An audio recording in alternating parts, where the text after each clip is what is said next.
if my mom catches you. Can you knock? Ben, how you doing over there? Hello. All right, y'all have been plenty patient enough. The weekend is almost done, and I have given you a few days to try and go do your homework. So tonight we are just going to get on to it, and we are talking Scream 7. Stay tuned.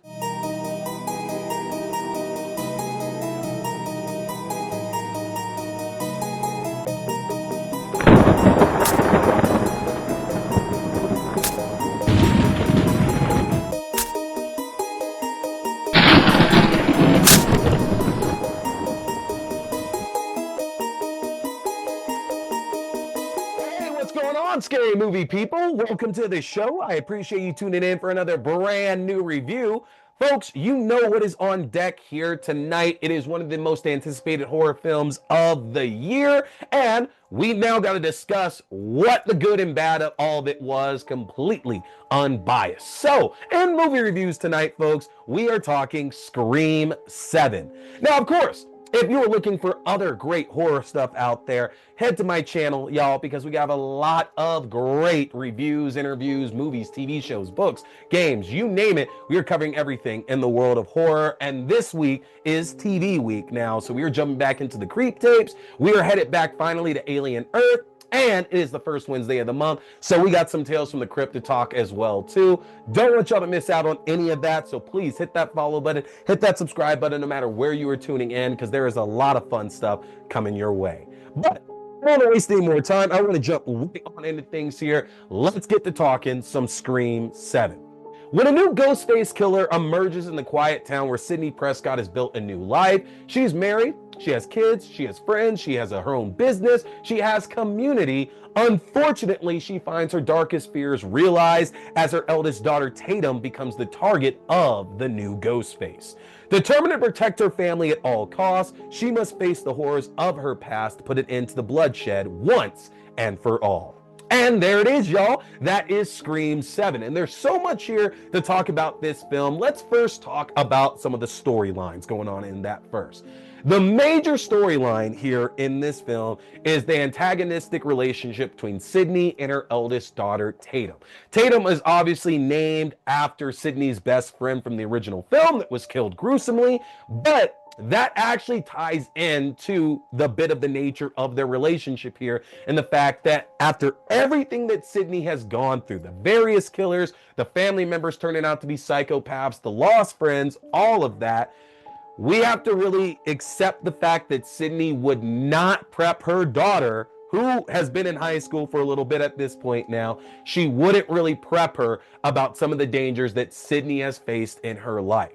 Now, I don't need Sidney to be Laurie Strode in Halloween 2018, especially because Laurie Strode in Halloween 2018 was a lunatic after one incident with Michael Myers. Because remember, they retconned everything after that first film, right? So Laurie went to the deep end off of that, making sure her family was prepared. And honestly, like it or hate it, the scene with Karen where Michael goes to Laurie's house and Karen's crying and suddenly it's the gotcha and the blast.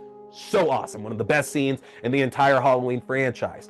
And it makes Scream kind of stand out like a sore thumb here because, okay, if we're not going to accept the fact that Sidney has told Tatum about her relation to the Stab films and talking about the truth of what happened in those versus what happened in her life, okay, then the flip of that needs to be, wouldn't you at least teach her some defense, right? Not like, I'm not saying Krav Maga or anything like that, but there's no pepper spray, there's no taser, there's no knife, there's no, I mean, hate to say it, there's no gun. None of that is happening at all for Tatum.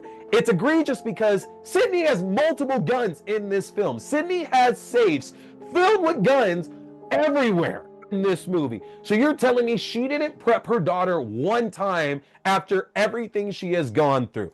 It's just unbelievable in that aspect. And on top of that, it also goes to the idea of the regression of Sidney as well. You know, Scream 4 presented a Sidney that was moving out of her darkness, literally writing a book, going on this new tour, and then her cousin ends up roping her back into all of this, right? Because her cousin wants to become the new Sidney Prescott. But that film ended on a note that still seemed that Sidney is going to move positively forward, because let's be honest, Sidney didn't really lose anybody in that film. I hate to say it, she didn't lose anybody in that film. Scream 5 happens, Dewey gets killed. I can understand a regression from there, but again, the regression can't be that Sidney's going back to the levels that she was at in Scream 2 and 3, because those two films did a great job of showing her living in that trauma and continuing regressing further and further back. Sidney can't do that 30 years later, right? We cannot, well, I guess less than 30, but she can't be doing that all these years later. We need to keep her moving forward. And it's issues like that that kind of highlight the idea that it was likely a good idea to move on from Sidney Prescott being the main focus. I don't think that Sidney needs to be gone from the franchise, but I do think putting her at the center of this is likely not the right idea to keep this franchise moving forward. Think of any other horror franchise that's out there. We're not really focused on that one victim. Halloween, even at that point, retconned so much out of those other films out there that it's still not so much about Laurie Strode. It's about Michael Myers, Nightmare on Elm Street. It's about Freddy Krueger. It's not about Nancy Thompson. Hellraiser. It's about Pinhead and the rest of the Cenobites. It's not about Ashley Lawrence in that. That just goes on to it, and Scream seems to be the only franchise that is stuck on its protagonist. And again, I love the protagonists in these films, but we got to move on from Sidney being the main focus of it, because at this point, we're going to get even crazier and crazier if we keep these stories going on. For Ghostface in this film, you know, Ghostface with these films, I feel, is always going to be determined in regards to the opening scene and the third act. That is something that I have honestly felt for a while. And with the exception of Scream 6's opening act, which is really, really good, but it doesn't really feed into the rest of the film here, all of our other opening sequences have been bangers. Here in Scream 7, I think the issue with that opening scene is that as fun as it is, the issue is that it's very much about Ghostface and it's not about those victims. Those victims hold no importance to the story at all. The opening is not disconnected from the film. That's a claim that's going around there, and I don't agree with that at all, because it is connected. It serves of setting up the big cover story for Ghostface in this movie.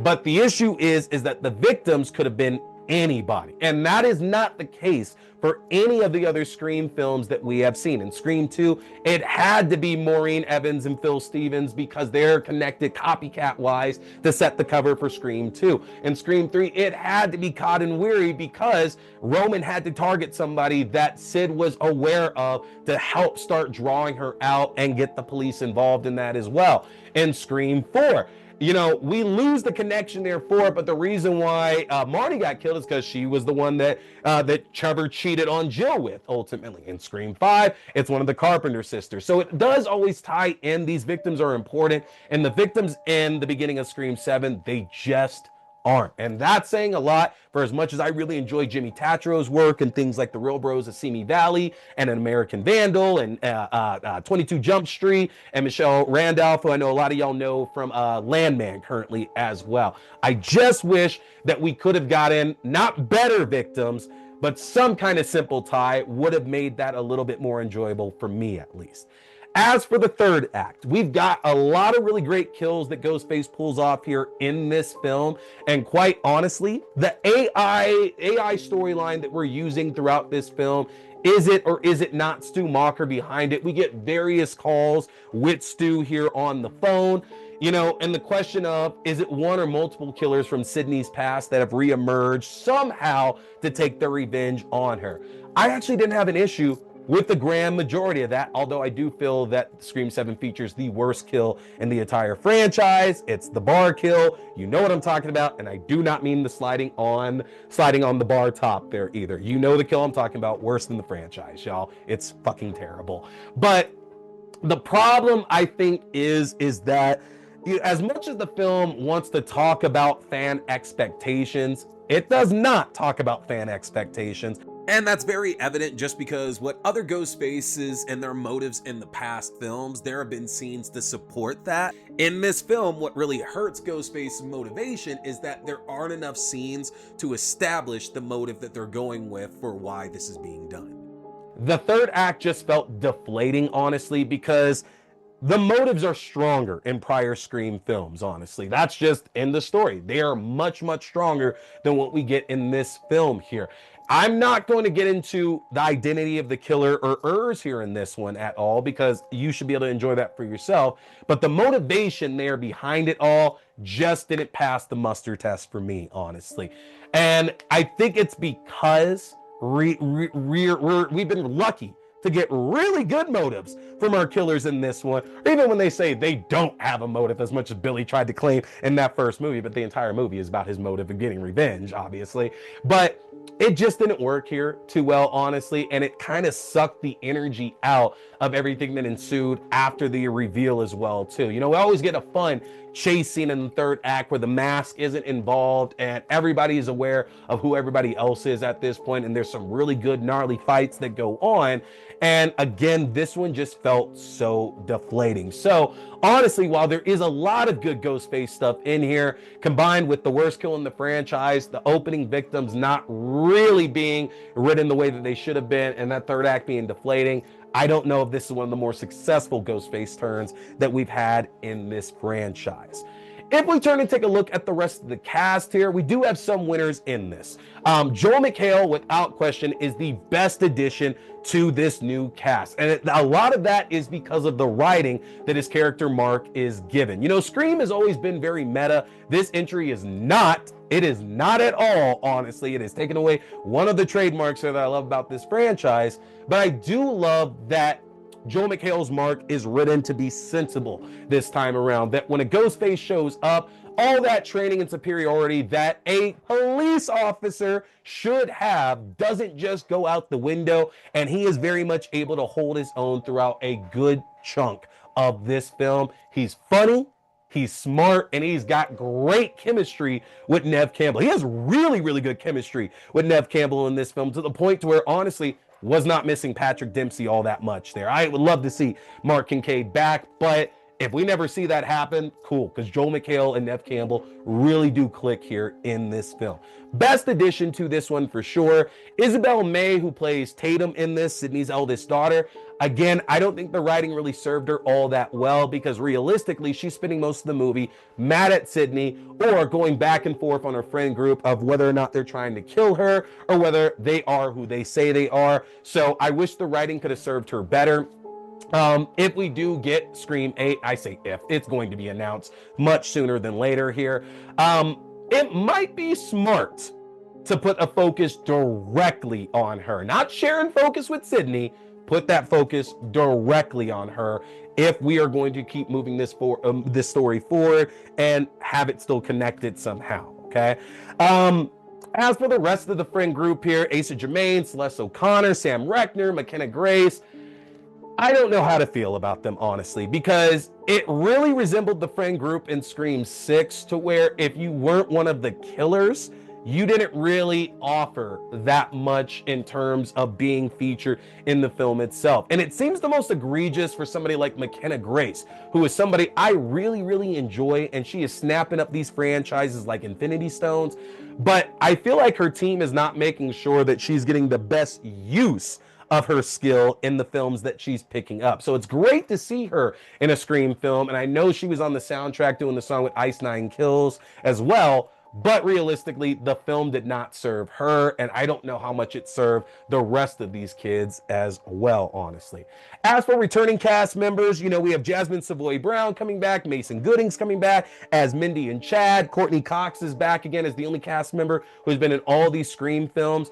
Chad and Mindy were great in this movie, honestly. You know, I love their intro in Scream 5 and the purpose they served to the plot of that. In Scream 6, you know, they had heavy, heavy plot armor in that one, honestly. And it's hard to say that one of them shouldn't have died in that film. They are hilarious in this film. And quite honestly, I thought it's a good mix because they are not a part of the kids group. They're older than these kids are, and yet they're also not a part of this adult group that's not really existent here for Sidney. And there always seems to be that split, and that's not here in this film at all, but they add so much to it. Weirdly enough, Gale Weathers is kind of sidelined in this film, honestly. You know, I know everybody felt in Scream 6 with Sidney not being there, they sidelined her, but Gail being in this film felt very much like she was being sidelined for it. And not to mention, it seems that one, they're setting up a plot that likely is going to be looked at in the next Scream film in regard to Gail's health. But then number two, man, they really tried to play up some red herrings and even tried to make it seem, and this is one of the only spoilers I get to, that Gail could potentially be a killer this time around. I might be crazy, but if you've seen this film, tell me I'm wrong, and that it didn't seem like they were setting up that Gail could have either been somehow in like a part of the killer in this film, or was setting up very much to be killed off at the end of the movie. It seemed like that was a foregone conclusion, which leads to something else that was weird. There were a lot of false endings in this film, all right? I don't know about the rest of y'all. This felt like the Scream that actually might have ended on a to be continued. That realistically, we weren't going to get the end of this and the reveal in this particular film. And honestly, I was on board with that. I was really on board with that. After the scene at the coffee house, I thought that was it at that point. But then we keep on going there. And realistically, after everything kind of gets resolved, I also know I can't be crazy in thinking they really seem to set up like, nope, everything seems nice right now, there's more coming.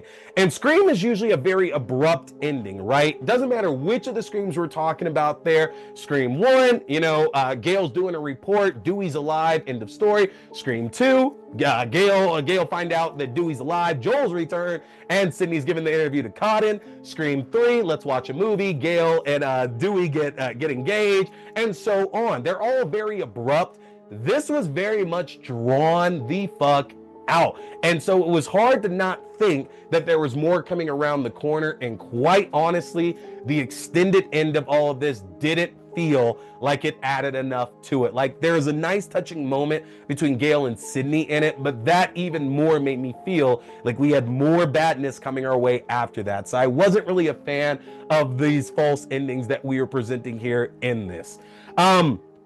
Beyond all of that here, honestly, I think that this film really kind of shows that for this next movie, again, we have to let go of Sidney Prescott.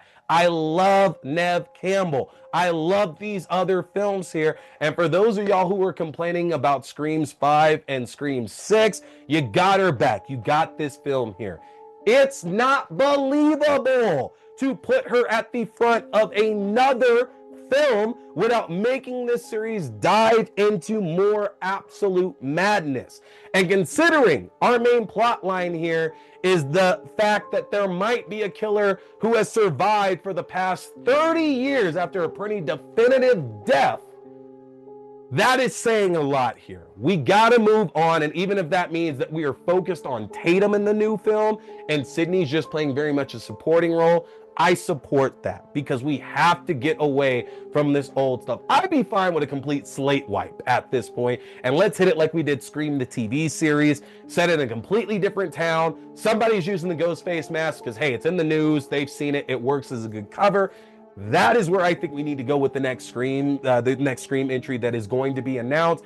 I don't think we're going to be that lucky, unfortunately, but it is what it is. I enjoyed a lot about this movie. I also didn't like a lot about this movie as well, too. I think folks need to be very realistic here about what they got out of this, and I think there is a lot of bad faith actors out there acting like this is the best movie, bar none, or it's the worst movie. And it's neither of those things, y'all. It is perfectly fine. It is a good movie. I just don't know if I think it is a good Scream movie. Another thing about the script that really needs to be brought up is that Guy Busick, who also co-wrote Screams 5 and 6, returned to co-write this one as well with James Vanderbilt and also Kevin Williamson. But you would likely think that Kevin Williamson wrote a good chunk of this due to all the constant digs at Scream 6. And it just feels like one of those cases to where it's them being petty for absolutely no reason at all. It stood out. It wasn't funny. It got very annoying very quick, especially after a Scary Movie 6 trailer that's already making the same kind of joke. And so with that, y'all, I have Scream 7 rated at a 3 out of 5. It is the lowest rating that I've given a Scream film in this entire franchise. I still don't actually think it's the worst in the franchise. I think Scream 4 is still very much at the bottom. Scream 4 is a better Scream movie, but it's a worst movie overall. But that is just the way that it is here. I'm curious what y'all think in the comment section here. Let's talk about Scream 7 a bit. Let's have a rational conversation about it here. Point out what you like, point out what you didn't like. Let's try to stay away from heavy spoilers there in the comment section. But make sure you are also following me on my channel, y'all. Best way to do that is hit my link tree at linktr.ee/tscarymovie. And again, you can check out all my horror content I have up there for y'all. Again, it is TV week, so Tales from the Crypt, Alien Earth, Creep Tapes coming your way, y'all. It's gonna be a fun week here. But that's all I have to say about Scream 7 here tonight, y'all. So I appreciate y'all tuning in. I'll see y'all next time. My name is T. We'll be talking scary movies. Stay scared.